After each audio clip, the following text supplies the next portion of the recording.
Would you comment on this venture and some other trends and opportunities that you see for us to consider?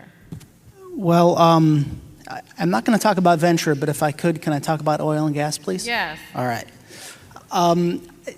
So I'm thinking about a macro trend here that could have some legs, and I think U.S.-based oil and gas could be a really interesting place to invest in right now.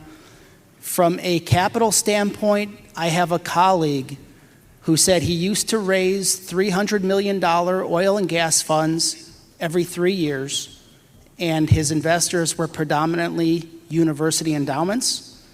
As we know, university endowments have pretty much abandoned oil and gas, and a lot of other institutional investors have pretty much done the same.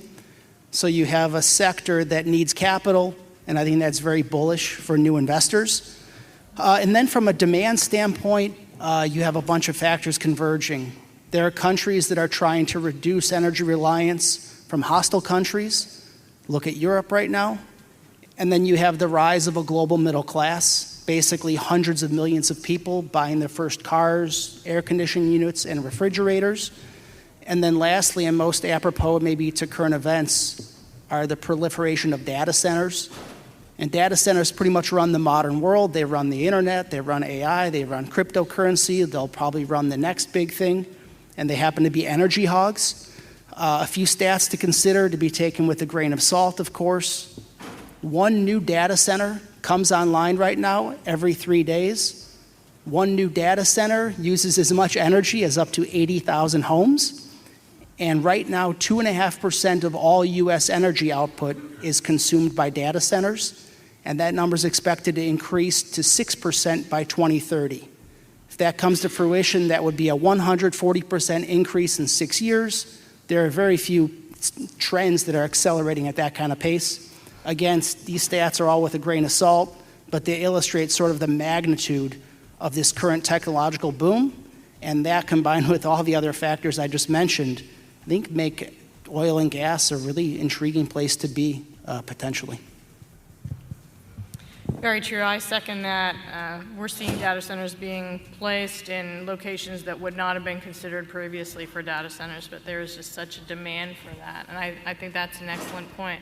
Who else would like to weigh in or leave us with some final thoughts? Pierre? Yeah, I'd love to make a comment, which will come back to the title of this panel, because I'm bothered by the title of our panel. This probably will get me uninvited to the next event for what I'm about to say, but when you talked about oil and gas, you didn't say something.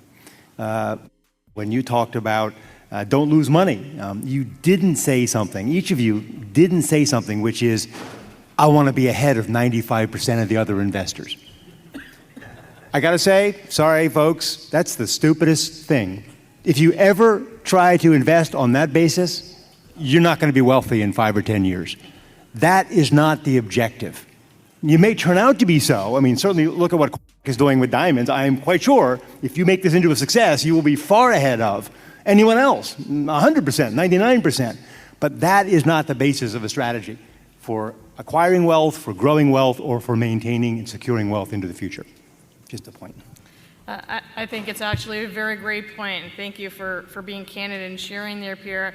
From the standpoint of what we've been hearing from this panel, I've heard about very thoughtful points about building relationships, about having a long-term view, about thinking long-term and not just short-term. And I think that is how you stay ahead.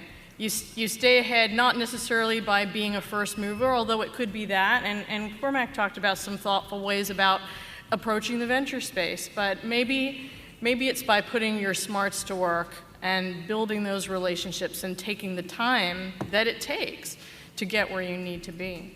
So thank you very much, and it's been our pleasure to have this panel for you.